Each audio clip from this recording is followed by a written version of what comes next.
Hello, I'm Lizzy. And I'm Izzy, and we need help. Each week we stumble through a new book, method, or concept that brings us one step closer to being our best self. Yes, we make fun of ourselves.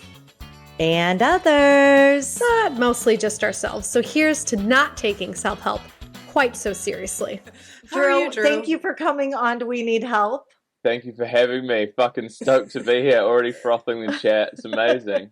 This is the kind of energy I want. This is the kind of energy I love. Yeah. Well, we're so thrilled. Good. We're happy to have you on. Do you listen to our podcast? I haven't. No, Okay. he doesndon't listen. Okay. I've been really straight up and honest. people Unfortunately, don't. I have not. We don't either. Yeah, I don't either. Like, I have no idea what's going on. So we take a subject and we hump it like it's a pillow for a month.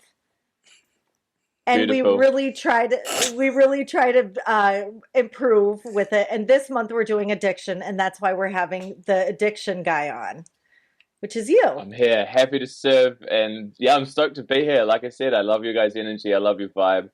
I love people that are just doing podcasts with a bit fucking differently. I get bored. Telling the same story. I get bored telling the same fucking narrative. And I think, a big part of this journey is we get to have a bit of fucking fun along the way. Otherwise, what's the point? I think that's what's missing in the world right now is just being like hilarious and imperfect, but keep trying and getting up and trying. 100%. 100%. You know? Yeah. Like, I'm working with some deep shit every single day. The reality is, a lot of my clients, I'm working and helping them through some really deep-seated hurt and pain and suffering and, trauma, for want of a better word.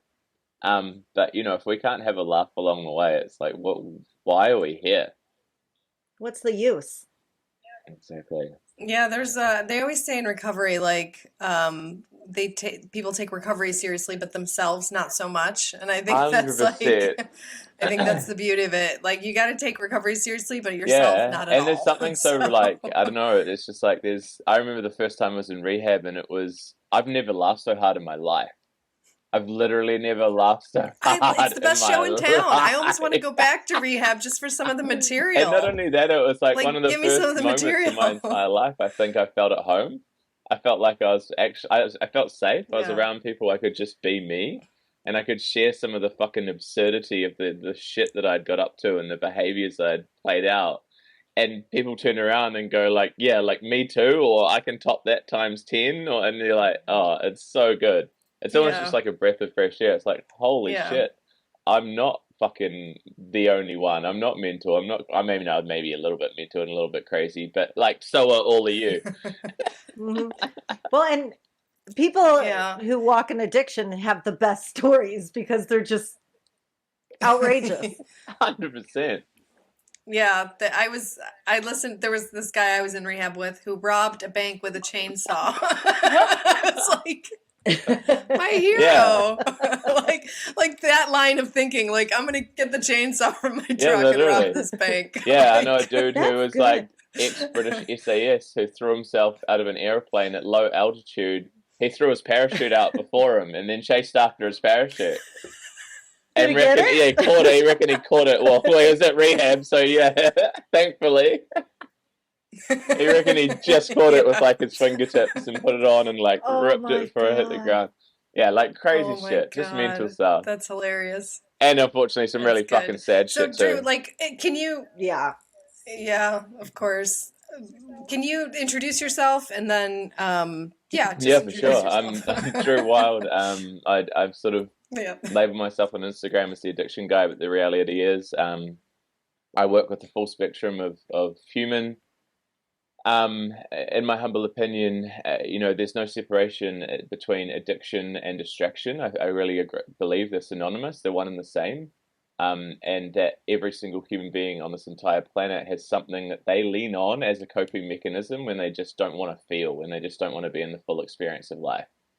So yeah, I really work with the full range and spectrum of all addictions. I don't separate them. I don't separate drinking from drugs, from food, from porn, from gambling, from overworking, from fucking people pleasing. These are all, adaptations of our past that we've created. They're just a symptom, That's the biggest problem I see in this space and in this industry of addiction is we're treating the symptom, or we're slapping band-aids on the symptom, or we're giving people, you know, strategies to manage the symptom, and not actually going, hey, like, what's creating these compulsive behaviors? What's creating this like compulsion to escape? Yeah, because it's like Literally. whack-a-mole. Like okay, That's let's focus on this, and then the other, like, it's I like love fucking that you say whack-a-mole. that. Like, you gotta unplug the That's whack-a-mole exactly machine. the term Like, of phrase that I use often. It's like, you know, you whack one how do down you? and something else is going to pop up. You know, you can stop drinking, but if you're not dealing with what created that compulsion to want to drink in the first place, you know, you might start overworking.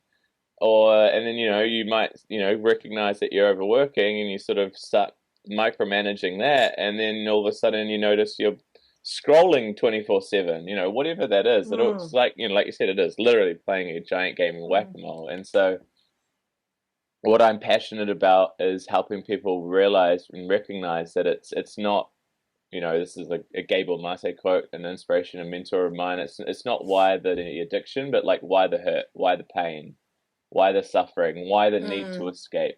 What's under that? Let's look at the roots, not look at the symptom of it. You know, if we use the analogy of a tree, let's stop tending to the bad fruit and let's go and like, you know, let's go and juice up that soil.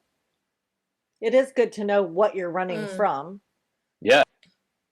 Yeah, it really deeply helps. And what it actually helps for most people is it gives not just the person, but as a collective, you know, to change the collective narrative around addiction. You know, that's also a problem. You know, if we just use that word addiction, it's got a huge stigma attached to it.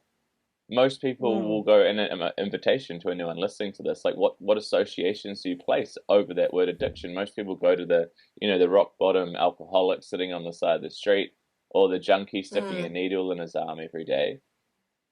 And so when we can start to understand that these are just people in pain, these are just people hurting, these are people with, you know, a sense of dis-ease or discomfort within themselves that they don't know how to deal with or cope with, and that's their medicine, and that's actually the solution to their problem, we can start to see these people and ourselves with so much more compassion.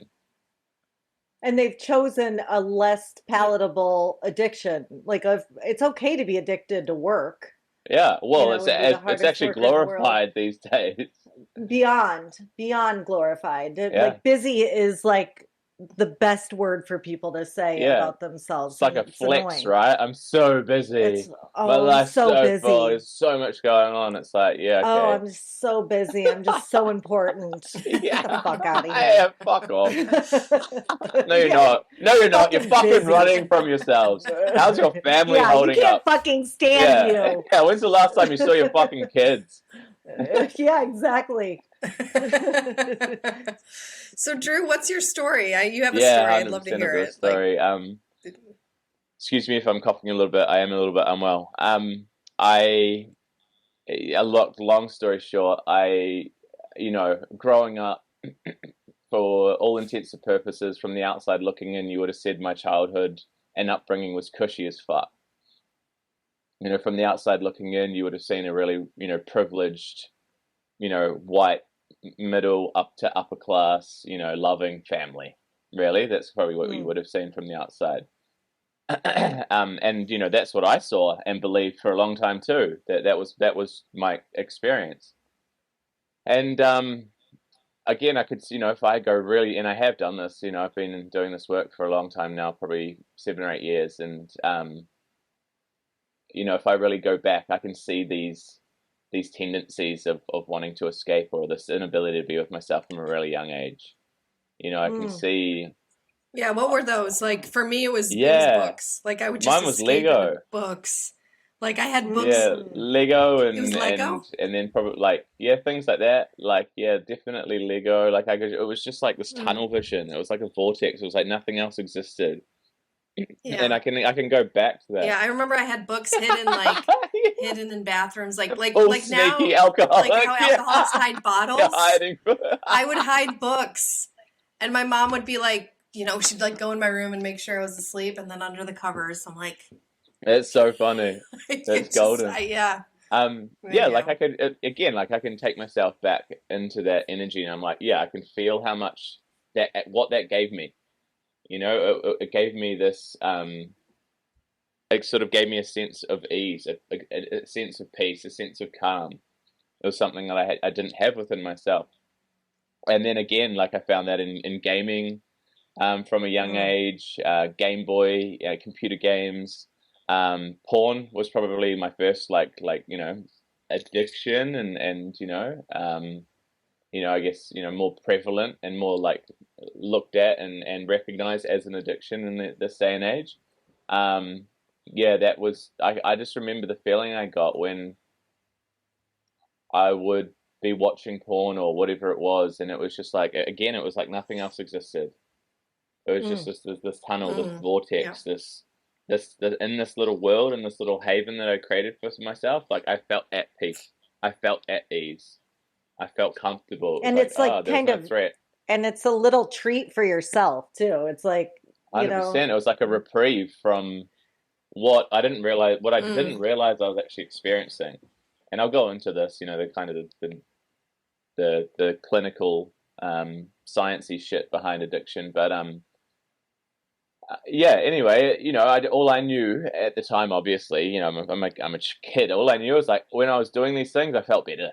I felt there was something about me that just felt better, and so that turned into weed from a really young age. Started smoking weed at like 11, which is fucking like crazy young to be smoking weed. And then again, how did I found my dad's stash. Oh, that's what I did. Do you know what my brother used to do? Funny. He used to make me smoke a bong in front of his friends so they would laugh. That's what I did to my brother. Oh my God. And now he's a meth addict. Sorry. Okay, so it was 50-50. I'll make amends once he gets sober. It was 50-50 because I'm not. Yeah, the sibling force. Yeah, my brother used to do it, and they'd all just sit there and laugh, especially if I coughed. Oh, fuck this shit. Oh, the reason I did it was completely selfish. It was so he wouldn't be able to tell on me. The scapegoat. Yep. Yeah, because I'm like, you can't tell mom now because you're. I did that with a cigarette. Pass the Doritos. With my sister. I made her smoke a cigarette, and then she couldn't tell on me. And genius. Fuck, it's gold. Genius. Yeah. They're fucking idiots. That manipulation, of the addict. That's fucking gold. I love that. Like completely self-centered. Like I do not care about the well-being of my younger sibling. All that matters. 100%. All that matters is me and my survival. Yeah, okay, so you're on pot now. Yeah, you're I'm on pot now. So yeah, so now you've graduated from porn to weed to drinking, and then again, like all through my teens, I was no different to any of my peers. Like we drank a lot, we smoked a lot on the weekends. It wasn't like during weekdays or anything like that. Yeah. Again, like I was all good at school. I enjoyed school. I was the class clown. I was a bit of a cheeky little shit. Yeah, me too. For sure. Which again, I can recognize now as just an adaptation. That was just a way in which I adapted myself to receive love. And I got a lot out of it. I got a fuckload of love out of it, being the love, being the little rebel, being the class clown, being the fuckwit at school, it was it was funny, and I got something from that as well. So I was like, oh, okay, cool. If I put on this mask, I feel something. I feel like I fit in. I feel like people like me, people love me, people, again, I feel loved, right? It's a real common theme and a thread in this story. And yeah, so again, like I wasn't like completely, I wasn't a fucking write-off. Like I wasn't a standout from any of my peers. I might have taken things a little bit further than some, or I might have got a little bit more wasted than some, or might have ended up in blacked out a little bit more than some. Yeah, they just couldn't fucking keep up. I was way too fucking, I was too hardcore for them. They couldn't take 12 tabs of acid. I was better at it. Yeah, 100%. And so yeah, it wasn't really until I finished school, I traveled. That was probably when I started getting into more like harder drugs, recreational drugs, ecstasy, cocaine, things like that. I was living over in the UK. My whole like friend group was centered around like gigs and music. Hip hop and drum and bass were like our go-tos. And so with that came a lot of ecstasy, speed, things like that. And I had a young love from probably like, I don't know, maybe 16 to like 20. And we broke up, and it was a pretty fucking toxic breakup. And it's like that old adage, you know, the first cut's the deepest. And especially as a 20-year-old boy, you know, like who really doesn't know how to feel his fucking feelings, who's like fucking heartbroken, you know, that's the worst. you know, there's deep-seated grief, you know, layers of so many different emotions and so much pain going on internally that I had no fucking clue what to do with. It's baby's first toxic relationship. Yeah, it's 100%, literally. Toxic as fuck. I love baby's first toxic relationship. Yeah, toxic as fuck when I look back on it. So good. So deeply fucking codependent. Yes. Yeah, yeah, the ultimate trauma bond. Nothing's so good. Love me some fucking trauma bond. Nothing is good as nothing trauma bonds. Nothing quite the same after that, Fuck yeah. And you're chasing it. Yeah, 100%. There's no trauma bond like that first one. Yeah, and it fucked me up, and it set me on my ass, and you know, all I knew what to do with that was to drink and take a fuckload of drugs and to sleep with as many women as I fucking could to sort of fill that void that I was feeling within. And I did, and that just set me on this trajectory that maybe lasted a couple of years, to the point where it got from just like partying relentlessly every single night. I was at university at this point in time, to like literally living in my fucking car, driving from like bottle store to dealer to bottle store to dealer, sleeping to like just drinking to blackout, drugging to like to keep myself up. What did you do for money? Like, what was Fuck, were you a DJ? Honestly, I've got no fucking clue. Income? I think at the time I probably would have been on some sort of like student allowance.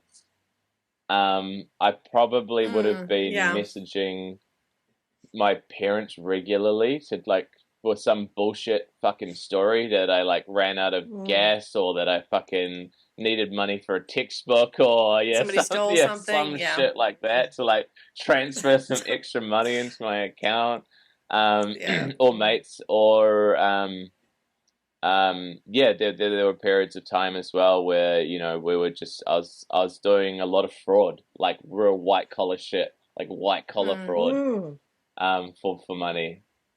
Real crime, fucking white boy crime. Real white boy shit. Taking cash. What was loans. your like? Let's fast forward a tiny bit. So what was your bottom? That was sober right away? Not at all. That was my first bottom. My dad randomly found me in my car. Ended up at home. They had like been in touch with their friends, and they knew that I had to want it. That I had to want to change, and so their first question was like, do you want help? And I was like, fuck yeah, like 100%. I don't know what the fuck this is. I don't know what the fuck I'm doing. I don't have a way out. I can't stop. And so they booked me into rehab. So that was rehab number 1 at 22. And like I said, that was a dope experience. It was pretty cool. It was like my first opportunity to I guess take a look at me and really understand what was going on inside of me. But there was a lot of I've always like been really curious, and I've always asked a lot of questions, and there was a lot of questions I couldn't answer. And number 1 was like, why? Why me? Why am I here? Why, when like I wasn't necessarily doing anything different to my fucking mates, and my experience growing up wasn't any different to any of my fucking mates. Why am I the one fucking sitting here?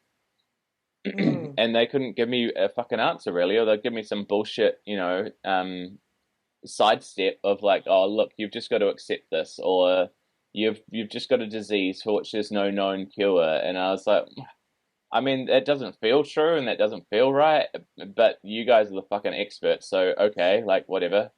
I would have done anything at that fucking stage of my life. They could have told me to eat fucking dog shit, and I would have eaten fucking dog shit if it meant I was going to be okay. That's the reality of where I was. What was the, do you remember the Yeah, it was a program in the 12-step rehab? program. Like, did they have a way of... Yeah, it was 12-step based, Okay. 100%. And so I got nothing against 12-step. The whole of my early recovery was 12-step. So from that, moved into a 12-step program, probably lasted like a year. I was working in the radio industry at the time, so I was still running gigs. I was putting on all sorts of events that were party orientated. I was I fucking was like gonna say that's 22, a 23 years industry. old. Yeah, it's one hell of an industry, and it's completely centered around drugs and alcohol. So yeah, it maybe lasted a year before I sort of started drinking again. So during rehab, I actually also acquired a really healthy Valium addiction. That was one of the great Ooh. things that came out of rehab. They put me on so much Valium that I really got a really sort of penchant, as I would say, for Valium. Again, I'd take this Valium and I was like, holy fuck, this is one of the first times I feel like still. This is one of the first times I feel fucking at ease. Yeah, Valium is like, it's like if you take too much, it's like time travel. Yeah, it's fucking hectic. After I lost my child, he died of SIDS.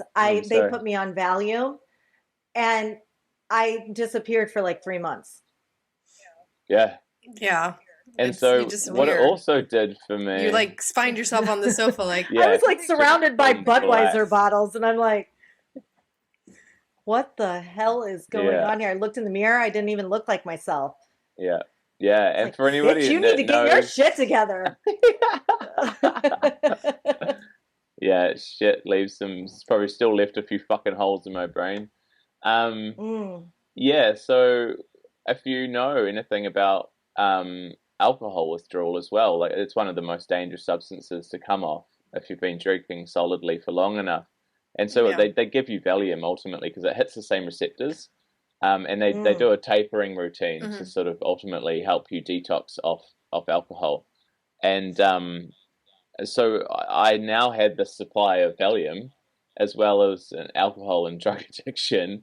And so I kind of also had a way to almost like self-detox, which probably extended my entire, like sort of addictive journey, whatever the fuck you want to call that, because I would like it stopped me from probably ending up in some of the places that potentially could have helped me, whether it was a medical or a clinical detox or back in rehab or things like that.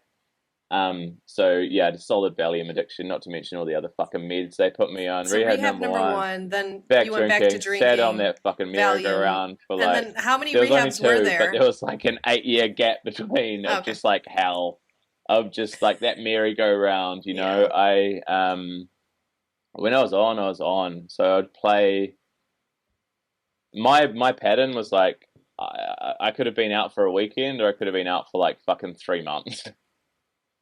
And I'd hit that hole, and then I'd hit the bottom, and I'd like crawl myself out, and I'd make all the promises to all the right people, and clean up the mess, and start doing all the right things, and eating right, and getting back to meetings, and fucking, doing all the shit that made me feel good again.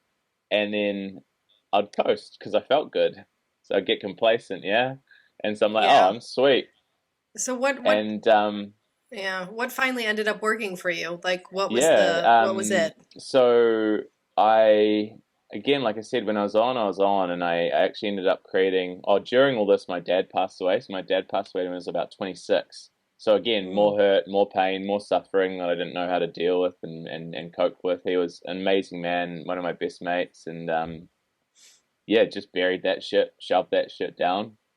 And so he gave me the gift of two things in his passing. One sort of consciously, one subconsciously. One was, as much as he was an extremely well-revered man in his industry, there was a lot of stress in his life. I never saw him actually like move his body. He didn't really look after himself. He wasn't unhealthy, but he wasn't, in shape, let's put it that way. And so it was like, fuck, your health is your wealth. Like, if you don't have your fucking health, what have you got? You've got fuck all. And in some of the conversations we had, towards the end of his life, I think he wished he had done things a bit differently. And it was just like, Drew, go and do whatever the fuck makes you happy, man.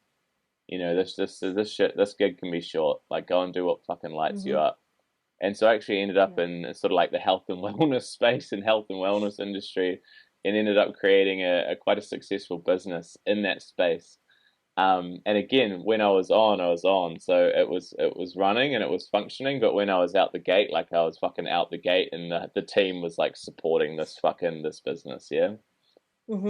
So long story short, through the business I was associated with, I won a all expenses paid trip to our like To rehab. pretty much all To the gutter. expenses paid trip to like our like fucking global fucking conference or some shit. Guess where it was based? Where was the one place? What's probably the worst place in the world you can send an addict? Boom. Las And they Vegas. fucking nailed it. You know Vegas, it. baby. That you get a Nick Cage vibe right there. Yeah, Vegas. Fuck yeah. And consciously I'm going, I'll be sweet. I'll be absolutely fucking fine in Vegas. What are you talking about? You can send me to Vegas. I've got this. Unconscious mind's going fucking game on. Let's fucking go. Like Perfectly normal people with zero trauma walk out of there like with a limp.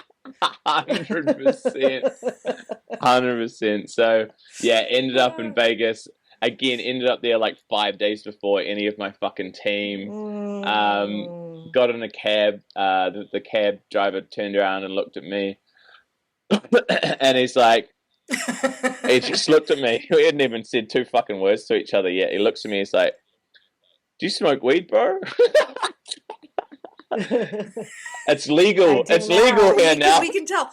Don't we as addicts? We can sense our kind. I can spot them I from can a sense fucking my mile kind. away. Like yeah, and he turns around. Do you smoke weed? It's legal here now. I was like, fucking let's go. When in Rome. So we ended up straight to a dispensary, got high as fuck, ended up at a casino. Obviously free drinks getting handed to me. My inhibitions had already dropped because I was already fucking stoned. So I was drunk with it. I was stoned within about 2 hours. I was drunk within about 4 hours. And then I'd messaged a bunch of mates at home to send me contacts so I'd know they'd spent a lot of time in Vegas. So I'd had hookups for coke within about 6 hours. And I had 8 balls of coke within about 6 hours of landing in fucking Vegas.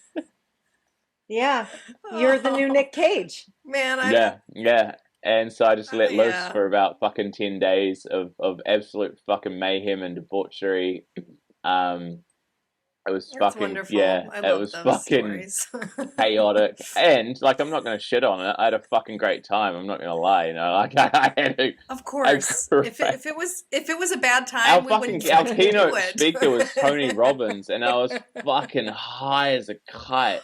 I was like an 8 ball deep to Tony Robbins, just like yes.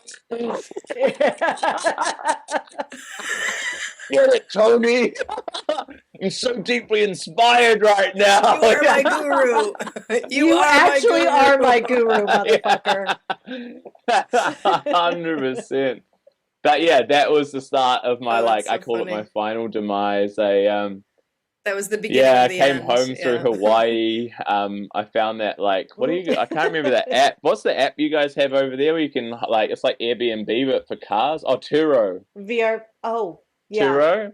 I found Turo and I had like a soft top Mercedes. I was driving around Hawaii in this like drop top CLK Merc with like a bottle of fucking tequila in one hand, just like cruising around fucking Northside or whatever the fuck they call it. And yeah, made it home and I just continued drinking. I locked myself in my room where I lived and I basically was drinking like a bottle to 2 bottles of vodka a day. Where I was living at the time, I'd moved to like a small town, New Zealand, to try and get away from the drugs. But you know, I don't know what it's like where you guys live, but particularly in New Zealand and Australia, like it doesn't matter where the fuck you are, you're never more than probably about 30 minutes from a liquor store, maximum. Like absolutely maximum. There's not. There's even in a small you town. You can get drugs. I live in Poland. I live in Poland. Like, come on, they sell tons of. I was about to say in Europe, right? They sell them at the fucking like corner stores. Yeah. You can get beers and shit at the corner stores. Yeah. Yeah. I can make a phone call and get Coke here right now. It's like there are drugs everywhere. Yeah, it's crazy. I mean, Yeah. So Okay, yeah, anyway. I want to start tilting Yeah, towards recovery because we've had this is so good though. Okay, It's so yeah, very this ended good. me up in And I'm rehab. I put my like, hand up for the second time. My family by this point knew the fucking they knew the pattern, they knew the rigmarole. And they had a rehab ready for me. They were just waiting for me to put my hand up. So I ended up back in rehab, another 12-step rehab. And again, I just had that, like, for me, that line in the sand moment, that tipping point. Sitting on those like fucking single beds, the beds you only get in fucking rehabs, those grungy, dirty, fucking yeah. little scummy single beds. It's Yeah. like 9 million people have had like the dirtiest sweats in probably like from like years before you as they detox through their process. And I was just like sitting on this fucking bed, like head in my hands, just like, how the fuck am I here again? I'm like 28 years old. Like how? Like what the fuck? Why am I why? And not really why was so much of a question at that point, but like what haven't I done? Like I've done fucking everything. I've exhausted all avenues. I've done everything to try to keep this shit in my life. I've done fucking nothing to try and keep it out.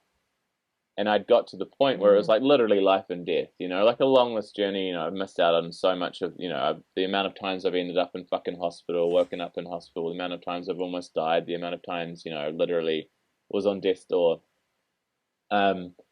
And I just had this tipping point, this line in the sand moment for me where it was like, well, that pathway's pretty fucking hard. That literally probably means death for me. This journey of like healing, this journey of recovery, this journey of whatever the fuck you want to call that, just understanding myself and working on me. Surely that fucking door can't be harder than the life I'm already fucking living. So let's just give this a fucking crack for a while and see what can happen. Let's just give this a go. Like, let's give this a bit of a fucking nudge. And that was just something, that moment. And again, that moment's so different for everyone, right? Like, I don't know if you guys have had that sort of similar experience, but it's so different for everybody. And it just something switched in me and energy just shifted. And it was like, okay, cool, I'm done. It's so weird because I think I think probably the reason I believe that there must be some kind of a higher power because I don't feel like it was a choice. Like it happened to me almost. 100%. Like something shifted. It wasn't like I chose to suddenly be sober. It was something clicked and I just didn't want to be drunk anymore. Yeah. And it was something weird. Really just, Yeah. I got chills when you just shared that. Like something just, it was just like a switch flipped and I was like, okay, cool, I'm done. Like, what can I do? What's going to support me? And so in the early days and phases, it very much was 12 steps. And this is what I say, like, I don't bag 12 steps, but it's not something I'm involved in anymore. And I'll get to that. It helped me immensely in the early days and early phases of my recovery. It gave me community. It gave me a place to share. It gave me a place to hear other people's journeys and experiences. It gave me, a basis of a program and a way in which to live my life and a way in which to understand and explore my internal landscape, and that was amazing. I know I was also really fortunate as well with this company that I was aligned with at the time. There was a huge pillar of an emphasis and encouragement on personal development. So I also, not only did I have this experience of 12 step, which was incredible, but I also had a lot of other experiences of different forms of healing or different forms of personal development or different forms of understanding yourself. So I was like, okay, cool. It's kind of getting the best of both worlds. And so, yeah, like the first year was just, just laying the foundations of what it meant to stay away from fucking, drugs and alcohol. Was that like yoga, meditation? Yeah, was like that in there, or there were what kind of layers of wellness? that for sure. Like, community was huge, and I still believe community is fucking massive in my life. Yeah. Community's been a fucking That's the key. pillar. That's the key. Absolute pillar of my journey has been continuously surrounding myself with like-minded human beings doing similar shit and just living life a little bit differently, running against the grain. yeah, I had a morning routine. Like my morning routine is still just a non-negotiable part of my daily practice. That's why I like said to you What do you guys, do? like, What's you your know, you were what's your asking me morning to get routine? on like quite early, yeah, and I'm like, you know what, like I could, but this is something that's really important to me. And this is something that like I don't flex on at all. In fact, like Okay. that's my medicine. Do you know what I mean? That's how I start my day. So Yeah. my I morning love routine. non-negotiables. Yeah, I love 100%. positive non-negotiables in people's life. Yeah. I think that's So really good. yeah, my morning routine, it changes all the time. I mix it up depending on kind of what I'm working on at the time or what I'm working on within myself. But you know, the shit that probably never changes is some form of stillness. I just call it stillness. Some people might call it meditation. For me, that stillness can just be being present with myself. It could be just being present with my breath. You know, I just feel into each day what I feel as though I need. That could be connecting with what I believe to be my higher self or the universe or God or source or whatever fucking people want to call that. You know, that's a very real part of who we are and a very real part of what we get to build upon and deepen the relationship with. And to start with, for some people, it might just be easier to call that your higher self or your future self. It's a very real part of you that I exists love that. within us. Yeah, that's what, you know, when I work with people who don't believe in a God or a source, and I just say, just imagine the very best version of yourself. Would the very best version of yourself call her ex? Probably not. Well, we've all got that internal like, narrative, I right? like that. I call it in the frameworks of what I teach. It's kind of, I call it, in a clinical sense, it's actually called parts work. And I call it like the entry level to parts work is like parts work 101. And I just break that down into like the ego and the higher self. And like we all understand the ego is like that part of us that for a lot of, you know, people with addictive tendencies of behavior, it's usually like quite abusive. We've got a really deep-seated inner critic. The narrative's usually quite a bit of a fucking bully. I call her a cunt. Yeah, really fucking self-destructive. No, we're rebranding. Oh yeah, that's cunt, right. Lizzy. We're rebranding it. We are rebranding cunt to be something super positive. You've got to come cunt to Australia and New Zealand. We throw cunt around like it's we do too. Yeah, like you're Brits, like you're British. But yeah, you know, it's that voice that's like it's why it's there and why it exists within us is to keep us safe. That's its psychological construct, is to keep us safe. How it does that is by keeping us in what's familiar. So it's the voice that will always want to create the same old. It'll always want to take you back into the old narrative, the old conditioning, the old pattern of behavior, because because it's familiar, it therefore feels as though it's safe. It's the known, Right. yeah. That pathway is really fucking known. And then we have our higher self, and you could also call that your intuition, your guttural instinctual response, that deep-seated knowing that we all have within ourselves. You can call it your higher self. Pure You can white call light. it the fucking universe. You can call it whatever the fuck you want. I don't care. We all have it. And it's just that guiding voice within us that, again, it's always leading us to the next best thing. I always say it's always giving us what we need. It's almost never giving us what we fucking want. But it will always give you what you need. And so... Yeah. So I got a question for you, Drew. Like, no, I was just going to say, morning routine, like there's some sort of connection to that. There'll be some sort of movement involved, and there'll be some form of just giving fucking thanks for everything that I've fucking created in my life and everything that I experience every single fucking day. And there'll be some form of, just connection to me and really tuning into me and giving me a bit of fucking love. Okay. I love it. So they were kind of like the foundational pieces that started in my early phases, and that sort of kept me on the straight and narrow. And then I still had this deep-seated like why. I still, you know, as much as I loved 12-step, it didn't feel like it was really. There was still something in me. Again, you could call this this guidance system that I had within me. There was still a part of me that thought that identifying as an addict was a load of shit, and that surely couldn't be helping me or serving me to literally every single day at a meeting say I am an addict. You know, any words that follow I am are two of the most fucking powerful words on the planet. If I'm literally every single day following those words with I'm a fucking addict, guess what I'm always going to be? I'm going to be a fucking addict. And I'm identifying as an addict every single day for the rest of my life, if that's the pathway I wanted to choose. That didn't resonate with me. What also didn't resonate with me was that I have a disease. That didn't feel true. And I'm just speaking for myself. If that's working for you, we're hearing cool, go for it. And again, you know, the way in which I operate now, I still recommend people to go to meetings. I still recommend 12 steps to people. I say that this work can be done in conjunction with other ways of healing as well. Yeah. And so, yeah, tell us about the work a little bit, because I'm interested. What is the work? You're talking about the work, helping people. Yeah. What So when it really landed for me what was it was in that why. It was like that what's driving this? And when someone said, well, you've just got a disease, again, there was this like, that doesn't feel true. That doesn't resonate with me.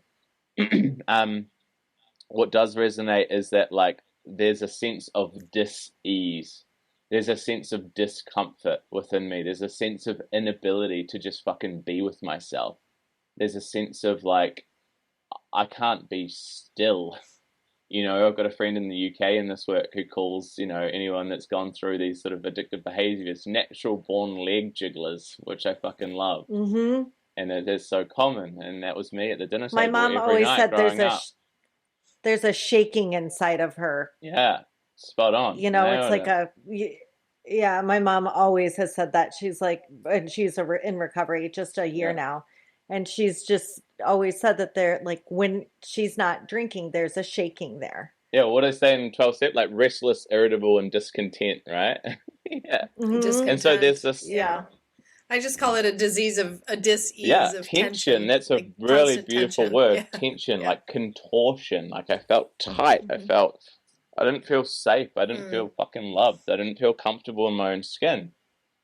And so when this like penny really dropped, I was in this workshop, and I always had this awareness that I was either really okay with my dad dying, or I just hadn't been in a space to actually fucking process it. And we did this particular practice where, long story short, basically half the room split into two.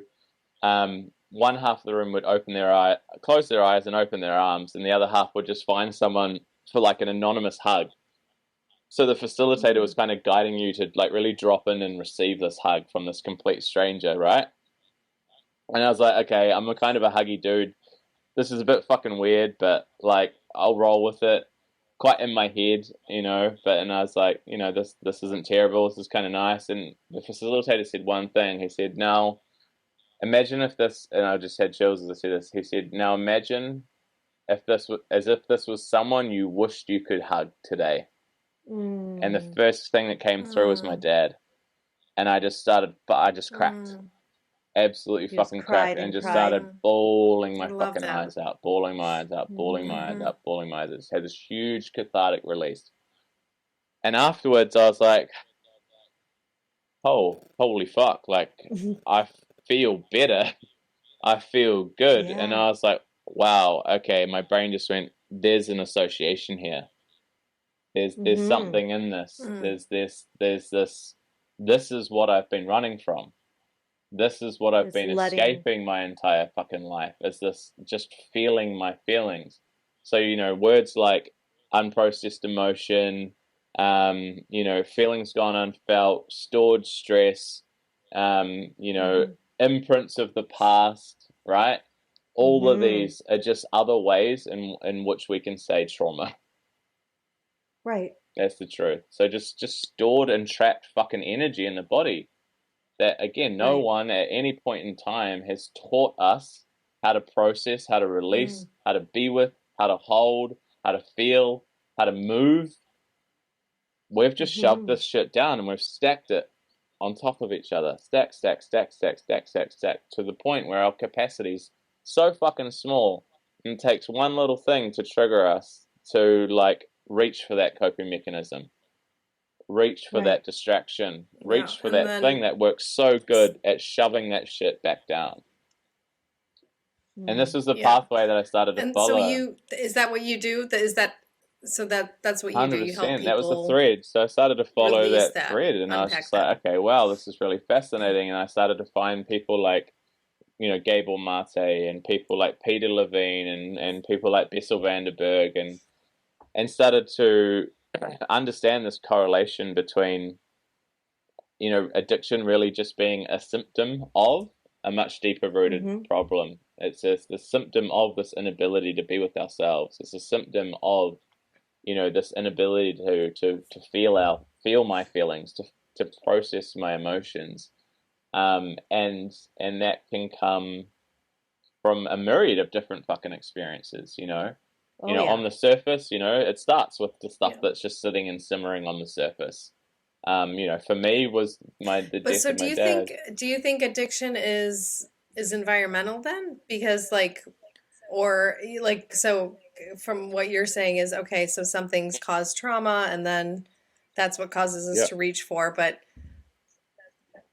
and that's what you Yeah. think Well, yeah, like the ultimately source of 100%. addiction is? You Okay. again, to go like clinical terms, and to really clean up and clear up that word trauma, because again, that's a word that's thrown around a lot these days, right? And that's also a word that's gained a lot of stigma. So a lot of people can perceive trauma to be, and has to be, these, like, what we would call in a clinical setting and sense, acute traumas. And acute traumas are very fucking real, unfortunately. And there's a lot of people on this planet that have experienced some deep-seated acute traumas, physical abuse, Well, and we learned verbal abuse, last month. sexual abuse. Yeah, go We for it. learned last month that trauma Yeah, can be little rejections over and over and over, like just 100%. not acknowledging your, like, especially with parents. I mean, it's always the mother's fault. We know this. But like, Yeah. like simple rejections of not even acknowledging someone over and over and over Yep. is trauma. Trauma doesn't have to be like a rape in a back alley. Do you know what? What I truly believe is yeah, that it can be 9 times small out of things and 10, it's um, the biggest contributing factor to CPTSD, so complex PTSD, is actually what we call developmental trauma, and that's exactly what you're talking about right now, is Mm-hmm. developmental Mm-hmm. trauma. And developmental trauma is, in its shortest form, it's actually just not getting our basic needs met as a kid in the way that we needed them met as a child. Yeah. Not how our Love, parents the way we thought needed loved. they needed. Yeah, exactly. How we needed either love Okay. or safety, basically. That's all we're looking for. Mm-hmm. And so, like you just said, that can be as simple, like as a child, particularly from like 0 to 3, pre-cognitive, pre-verbal, all we are is, like, we're absolute fucking, like, we're the like living emanation of a felt sense. We feel fucking everything. And so we also, so this is, a lot of this is really tied into working with your nervous system as well, yeah?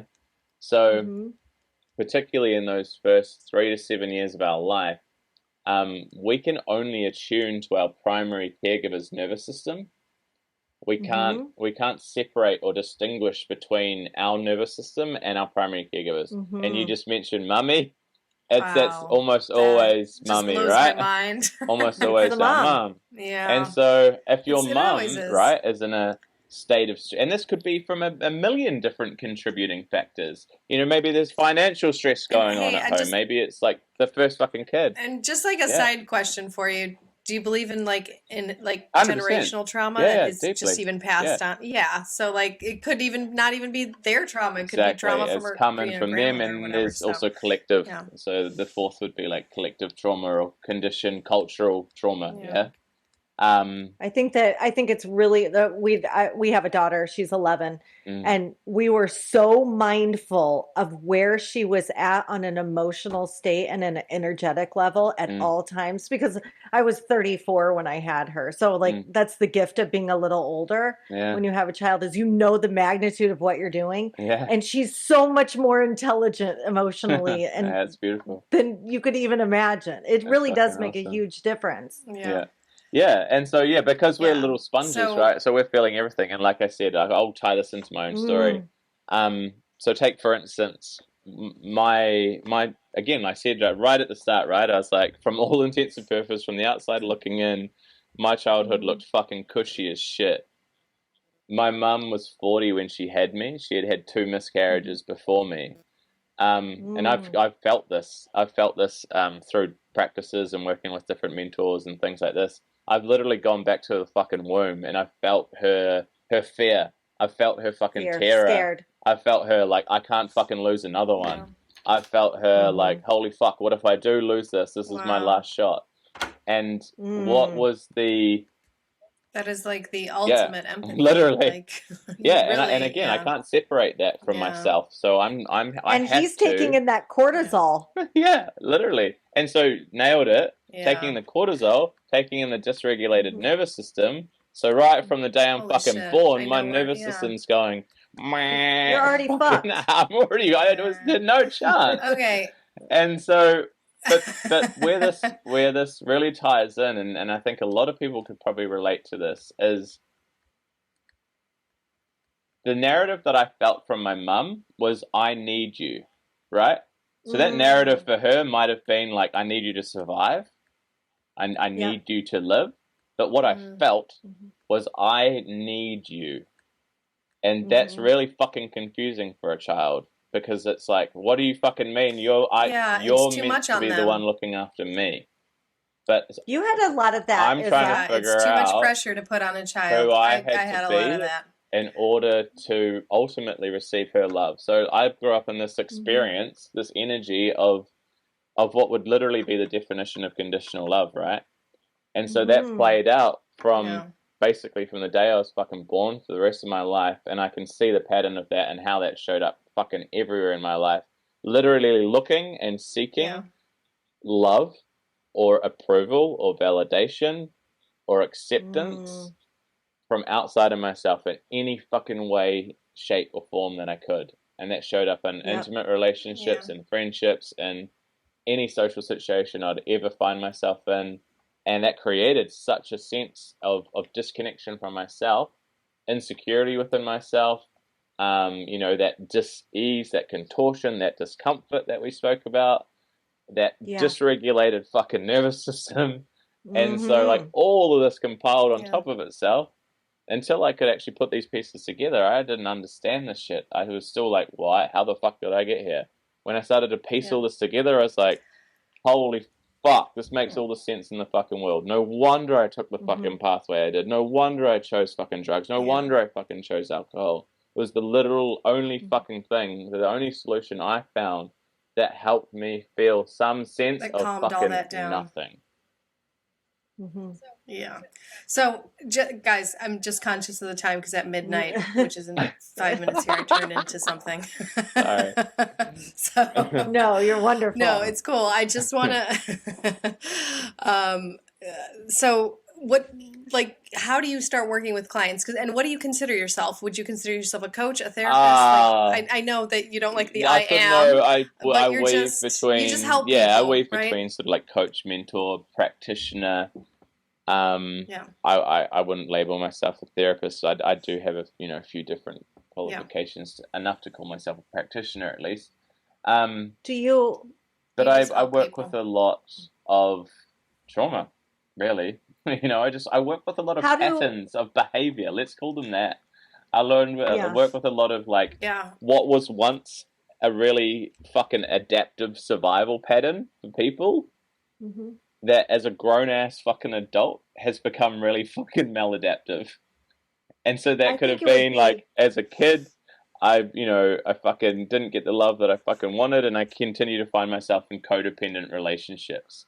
Or as a fucking kid, I didn't get the fucking security or safety that I really fucking needed. And so I'm now a fucking complete... I gamble everything because I unconsciously want to get rid of any fucking safety net I've got in my entire world. Or I unconsciously, as a kid, my life was chaotic. My family, my household was chaotic as fuck. My parents were fucking addicts. There was no sense of fucking control. There was no control whatsoever in my entire life. So now I scramble looking how I can literally control fucking everything in my life.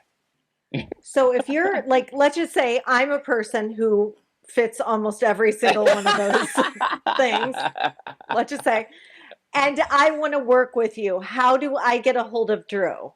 Get a hold of me on Instagram. It's the best way to reach out to me. At Drew_Wild. I'm really active in my DMs. I really love to help and support as many people as I can. Like if anyone's listening to this and they've just got questions or queries or like something resonates and you just want to reach out, please do. If you're really looking for some help and some support, please reach out. Whether it's coming and working with me or not, I've got a million different resources and places I can send you off to, or other people if it doesn't feel like the right fit that I'm in touch with as well. And do you have like a program you use, or are you really just do you have an individual approach? It depends. Like what can people expect what they're working through. As if they're coming and working with me one-on-one, it's very tailored to their own personal lived experience. If I also have created it's called Line in the Sand. That's why I sort of mentioned that line in the sand moment. Ooh, I love that. Yeah, so that's a business that I've created. It used to be my flagship group program that I ran for many years. And then I partnered up with two of Australia's leading trauma and addiction experts. They're phenomenal men. Matt and Ryan are my business partners. We partnered up almost 2 years ago, and we spent 18 months curating and putting together what is ultimately sort of, the forefront, the frontier of addiction recovery.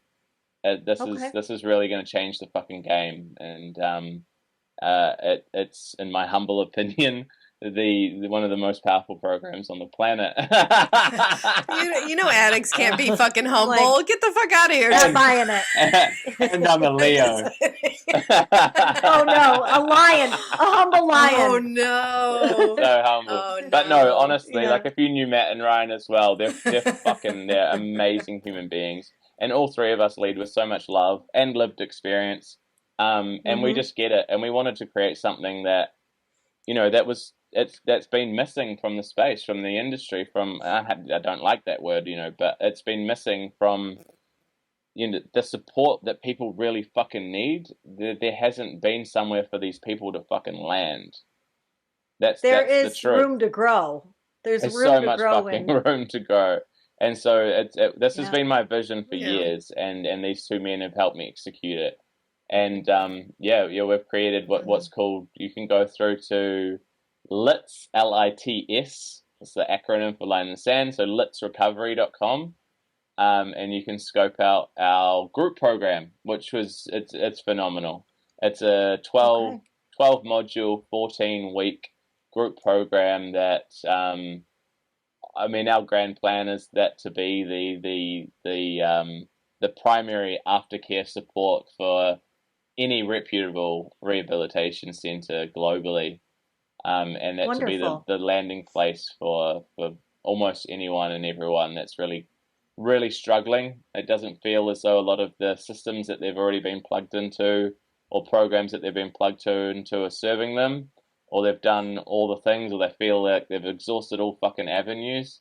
Come and scope this out. The feedback we've already got from the initial cohort that has come through has been phenomenal, and to witness the shifts from where a lot of these people were and where I can recognize myself where I was at the start of this journey of restless, like we said, restless, irritable, discontent, just these contortions, this lack of internal fucking peace. Yeah. This lack of being able to just be at rest, it's what we call a parasympathetic state. So our nervous system just being in like fucking rest and digest, as opposed to like constantly on fucking red alert and looking for these external threats that don't exist anymore. To see them, and you can be there without later, being an addict. You 100%. Can be there. You could come through this program as fucking anyone that's struggling with any sort of repetitive or looping patterns of behavior, and you'll come out the other side with a sense of what I've just seen out the other side of this. We just had one of our sort of wrap up calls last weekend, and everyone's just sitting on this call just with the sense of like ease, the sense of peace, the sense of calm, just the sense of like contentness, like this real like contentness to life, which was so fucking beautiful to witness.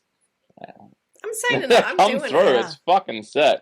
Let's do it. We just really wanted to create real, All right. lasting and sustainable change. You know, that's what I see missing. As much as I love 12 steps and I love some of the pillars, some of 12 steps is fucking incredible. Like, the depth and the core of that program is pretty phenomenal for, like, to come through two men like fucking 80 years ago, supposedly on fucking acid. It's pretty profound, you know. Like, step one, like, acceptance, you know. Step 2 and 3, just connecting to our higher self. You know, step 4 and 5 ultimately is a form of trauma release in a sense, you know, and it's sort of real surface level. It is a form of trauma release.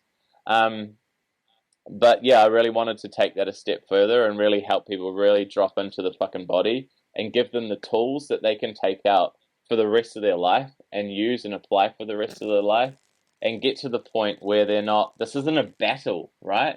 A lot of people can be 5, 10, 15, 20 years into recovery, and they still will tell you that every day is a fucking battle. Every day is so hard. Every day I've got to really do all my things to fucking get through the day. And I'm like, fuck, man, that doesn't sound like fun. Like, that sounds like fucking torture. If that's the life I was living, I'd go straight back to fucking drinking and using, thanks. Like, I want to create that sense of peace. I want to create that sense of calm, and I want to create just these little practices that people can implement in their life. I call it sort of medicine, you know, like the doctor writes the script to whatever. It just sounds like you're putting the quality into the quantity of life. Like, the quality needs to be there as well. I speak about that a lot, like quality over quantity. That's why I sort of say if counting days works for you, dope, count your fucking days. But I would take, I'd take someone that's been on this journey for a year. They might have had 3 or 4 fucking slip-ups along the way, but at the end of the year, they feel amazing about themselves. They fucking love themselves, over someone who's got to a year to the grindstone and still fucking loathes themselves, still fucking hates themselves. They've white knuckled it every single fucking day, and that internal narrative is still so fucking self-loathing, and they're just a dry drunk. Do you know what I mean? It's like, quality over quantity. Yeah. Oh man, thanks, Drew. This has been awesome, and I'm so sorry that we can't go on and on and on. I could fucking speak for hours, so please wrap me up, because I literally. We might have I'd love part to. 2. Honestly, I really would. I think I we should really have would. part And we 2. could. What I love doing, if you guys are open to it, is just like a Q&A. I really love serving the people. I love giving the people what they want, what they need. Ooh. And so, like, getting in some questions. We've never done that. I think that'd be a fucking cool vibe, because then you're actually giving the people what they want, right? Rather than just me telling my story and running off my narrative. And then we can all kind of share. Let's do a Q&A. How we would approach a particular experience that someone might be moving through. We'll do it. We'll figure it Let's out, try it. and then we'll schedule it. I love it. All right, guys. I'm going there. There. Right. I'm in a hotel, like in Germany. So yeah, I would love to get to know you guys a lot more. I want to know what the fuck you're doing in Germany and why you're there and what you do and all the things. You guys seem like really cool human beings. So thank you for having me. Did you see who was behind me? What? Nicolas Cage. So good. Oh, so good. I thought that might be. I could only see the bottom half. I was like, it looks familiar. He's my favorite. My favorite, I saw this interview with him recently, and he said that he was talking about Cher, how she said she saw Peggy Sue got married, and she called him up and she said, Nick, it was like watching a car accident, and he said, and I was deeply flattered. Like, God, I love that. Like, badass. He's just, he's so a beautiful mess. Yeah, 100%. He is. He is. All right, guys. Well, I love you guys so much, and Drew, thank you so much for being on. We love you. And you guys. we're gonna let's do the Q&A. Let's think of how to do that, and let's just do it. Make it work. Thank you for having me. And like I said again, if anyone wants to reach out to me, just slide into my DMs. I'm really active in there, and if you need help, I'll send you in the right direction. DMs. And I've got so many free resources and shit as well, like that I can hook you up with. Awesome. Sorry. Did I just delete that? Have I'm Jason not delete deleting that. shit. Jason. All right. That's there for the world to see now. Yeah, it is. Great. Stamped in All time. right. Now he can never run for political office. Oh man. My career in politics is over from that moment. Thanks, Drew. Fuck, now I'm You're like, tense. that's what I'm doing in fucking Germany. I'm the fucking ambassador or some shit. Yeah. President Izzy here. She's more of a Monica than she is Hillary. No, like I was talking to Lizzy on the phone yesterday. I was like in a grocery store in Germany making jokes about the Holocaust. And Not like, good. it's just You want not to talk good. about like It's not good. collective trauma? Go to Germany. Yeah. Oh God. yeah. They're self-loathing. So anyway, guys. Thank all you. right. Love you guys. Go to bed, Izzy. Love you too. I'm going. Thanks for joining us this week on We Need Help the